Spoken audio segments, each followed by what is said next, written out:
Welcome gamers, Hazardor here, and today I want to speak about the rise and the fall of the Call of Duty series, a video game series that was once at the peak of gaming. Everybody owned this video game, but now it's kind of like a meme of the gaming industry. Everybody takes the piss off this series for once being great, and now it's an absolute joke of a series, and I want to go over how this actually happened. Now let's start right at the beginning with the first three original Call of Duty games. Call of Duty 1, 2 and 3 came out respectively in 2003, 2005 and 2006. And there is no doubt about it, these three Call of Duties didn't get lots of mainstream attention. They weren't the biggest games out there at the time, but they were successful and started to build a cult following of fans who liked the Call of Duty games. These three games laid the groundwork for future games in the series and also built a cult following of fans who started to love the Call of Duty games. But the next game that came out was a massive turning point for the Call of Duty series,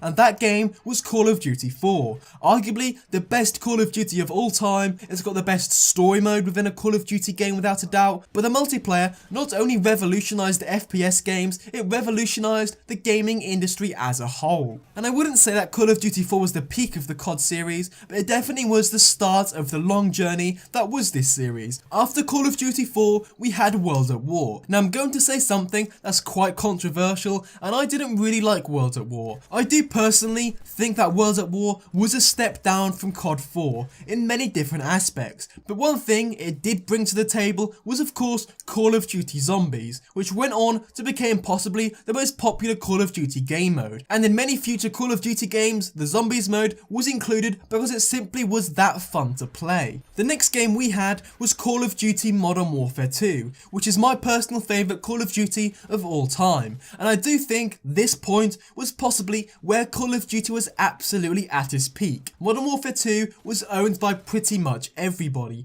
Everybody who I knew anyway owned this game, and there were loads of different subcultures of what people enjoyed doing. There were loads of people who liked playing Spec Ops in the campaign, loads of people who enjoyed the multiplayer, people who played it casually now and again. Then of course there was the crowd who took quick scoping and no scoping to an absolute extreme, taking it so seriously, and there were so many ways people could play this game and enjoy it. I think it was one of the best Call of Duties for that reason alone. However, looking back on it, there are so many things overpowered, like for example the UMP suppressed, or the noob tube, or the model 1887's akimbo. But at the end of the day, who really cares? There are so many things that were overpowered that loads of those things aren't really called overpowered, because everything in the game is so powerful, if you get what I mean. So was Call of Duty Modern Warfare 2 the peak of the Call of Duty series? I could definitely make an argument for this, yes, but I also think the next installment was a massive peak for the industry itself. But there's no doubt about it, Modern Warfare 2 was an absolutely historic Call of Duty game.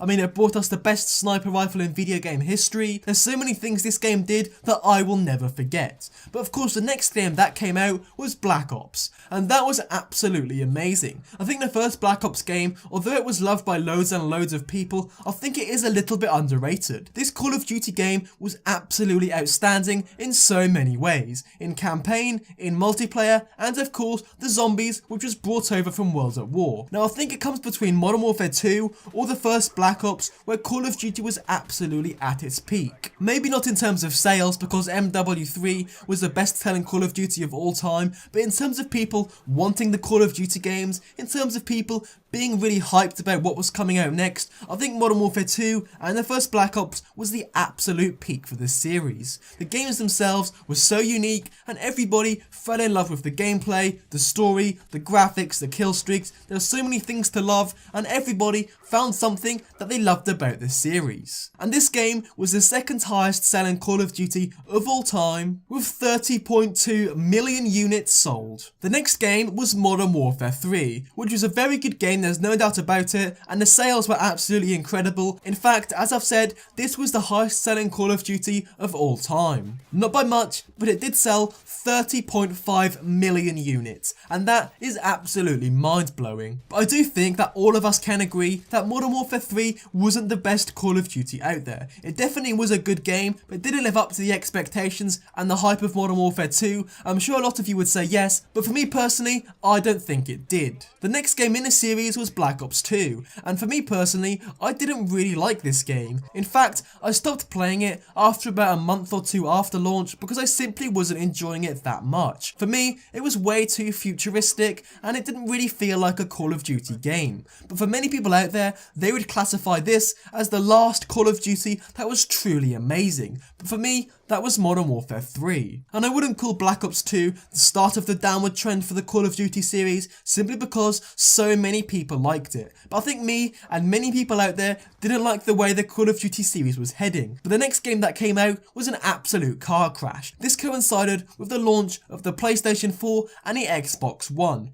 And the Call of Duty series really hasn't kept up well with the next generation of consoles. I mean, looking back at Call of Duty Ghosts, that game was an absolute mess. Possibly the worst Call of Duty game of all time. It's definitely the game I hated the most because it simply didn't live up to the expectations of Modern Warfare 2, the first Black Ops, Modern Warfare 3, all these great Call of Duty games which I and millions of other people absolutely loved. And without a doubt, Ghosts was where Call of Duty started to go downhill in terms of sales and popularity in general of the series. I think another thing that pushed this game into the ground was the fact that Battlefield 4 came out the same time as this game, and it took away a lot of the community of first-person shooter fans. And BF4 actually was one of the best games on the consoles, and I think to this day it's possibly the best FPS you can buy on your PS4, Xbox One, or even the PC.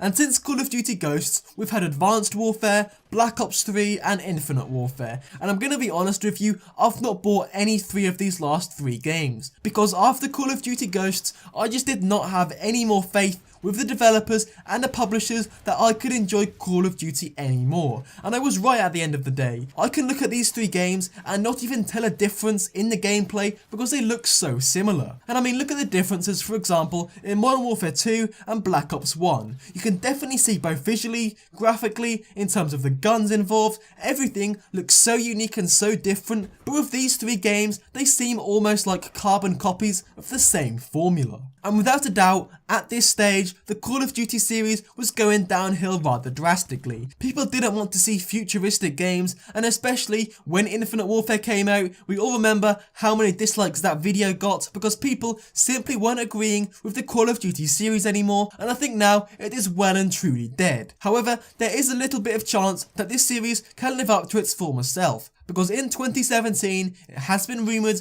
that it's going back to a World War setting. Maybe World War II, maybe World War I, but as a whole, this series is apparently going to be a boots on the floor experience, and Call of Duty is going back to its roots. So I really do hope this is true. It's been a while since I've loved the Call of Duty game, and I really do want to get that experience again, because large portions of my childhood were honestly spent sitting indoors spamming Call of Duty, and I want to bring those days back because it was so enjoyable. But anyway guys, thank you for watching. Like, comment and subscribe for more.